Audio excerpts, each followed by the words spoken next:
My name is Jessica Morris. This summer I worked at the Western New York Law Center.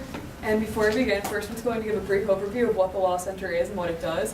It is a nonprofit legal services provider that provides assistance to Western New Yorkers who are in the jeopardy of losing their homes to foreclosure.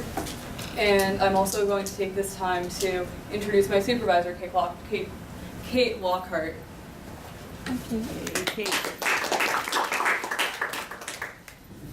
Okay, so today what we're going to do is we're going to first have a brief overview of what foreclosure is, what it entails, and why this is important, just to get everybody up to speed in case they might not have as much of a groundwork in this field as some other people might have.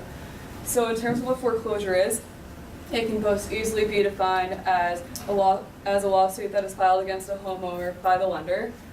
The lender is typically a financial institution such as a bank, and basically because New York State is a judicial foreclosure state, it is necessary for the lender to sue before foreclosure can commence. Also, past this, if the lending institution actually wins, it gets a judgment from the court to actually sell the house. And the reason why this is so important is because Erie County actually has a tremendously high foreclosure rate. It has foreclosed properties and several zombie foreclosures, which can be defined as foreclosures which have started but have never actually been completed. And these have an extremely negative impact for neighborhoods, homeowners, and basically entire housing markets alike. And even just beyond this, something else that's really a key takeaway as to why this is important is because foreclosure is largely preventable, especially early on in the process.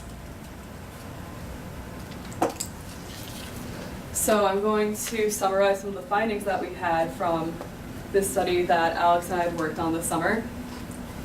The first of which is that zombie foreclosures from 2012, meaning that these foreclosures were originally begun in 2012, are actually still a large issue. Basically, 49.6% of cases that were begun in 2012, which is nearly half, have actually never been completed. Something else is that out of these, you have 28.4% of these cases don't even have the paperwork necessary to even have a settlement conference that can help people save their homes, that can help them go through the process in order to get a loan modification or otherwise adapt their mortgage situation to what their needs are going to happen to be. And also something else that was found was that these issues were really the most prevalent in a few key municipalities, which included Buffalo, Cheektowaga, and Tonawanda. But on the bright side, Buffalo used to have a much higher proportion of these foreclosures than other municipalities did, but this is actually decreasing. Something else that was found was that settlement and conference attendance rates actually varied very widely by municipality and zip code as well. It was found that you have a wide variety of how much people go depending on what municipality they're from, with Buffalo at a low of 40.8%, which is less than half. Then you have West Seneca as high as 64.0%, which is nearly 2/3 of people in attendance compared to less than half, which really is a key difference. And that's something that you can see as being significant and possibly affected by the demographics of these different communities.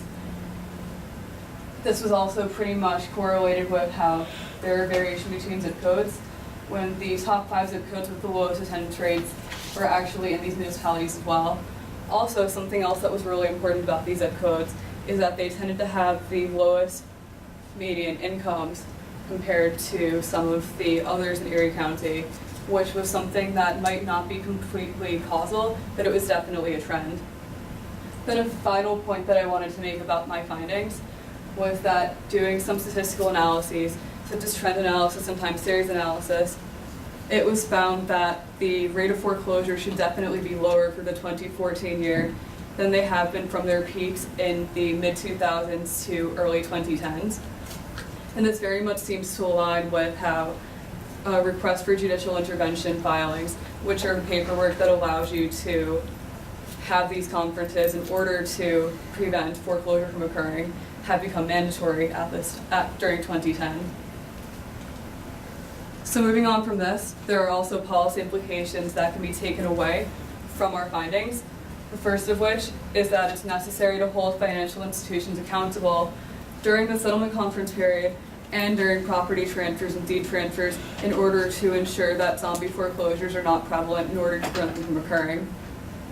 The second of which is to encourage politicians to attend settlement conferences in municipalities and districts where attendance rates are low and foreclosure rates are high, because this can definitely have a positive impact on having people attend these conferences, which have really been a key driver in decreasing the rate of foreclosures from occurring. And then finally, what a real takeaway was that we had talked about during the entirety of this study, and something that we thought would be a really key point to make, is to really continue the push for mandatory settlement conferences in New York State, because they're a very, very useful foreclosure prevention tool. So if anybody has any questions, I can flip-flap to any of the slides. Otherwise, I'd like to thank everybody for a very nice summer. Thanks.